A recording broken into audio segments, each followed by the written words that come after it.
Gunfire erupts outside a nightclub in Philadelphia's Feltonville neighborhood. One man is killed, two others are injured. It's not the first time there's been a deadly shooting outside the club. Now some in the community and the family of the man killed yesterday are calling for change. Our Alicia Nieves is at police headquarters tonight with their plea. Alicia?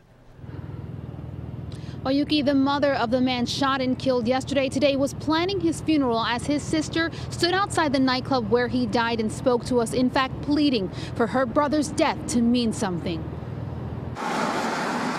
Outside this Philadelphia nightclub and lounge, those who have lost loved ones here, this place is clearly a death trap. Give the place a new name. My brother's death has to mean something, not for nothing. Myra Rivera's brother, Pablo, was killed in front of the A-Lounge on McAllister Street yesterday morning. He was shot in the back 3 times after an argument. Today would have been his birthday. My brother was an amazing, loving person. He was so kind-hearted and he did not deserve to die the way he did.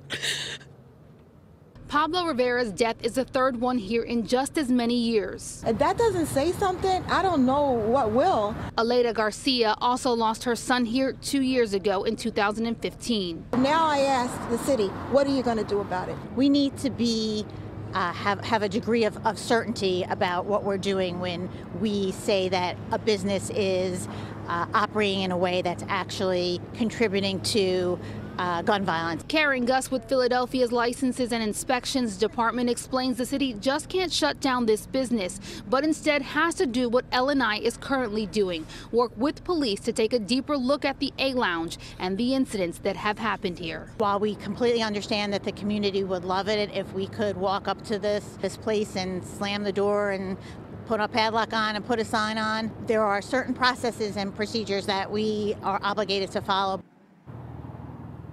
And we have tried reaching out to the A-Lounge for the last 2 days and have been told no comment. But on the lounge's social media page, one of them, it issued a statement that reads in part, "It is not about the A-Lounge or any other place these things happen at. You can point the finger at only no one but the people committing these crimes."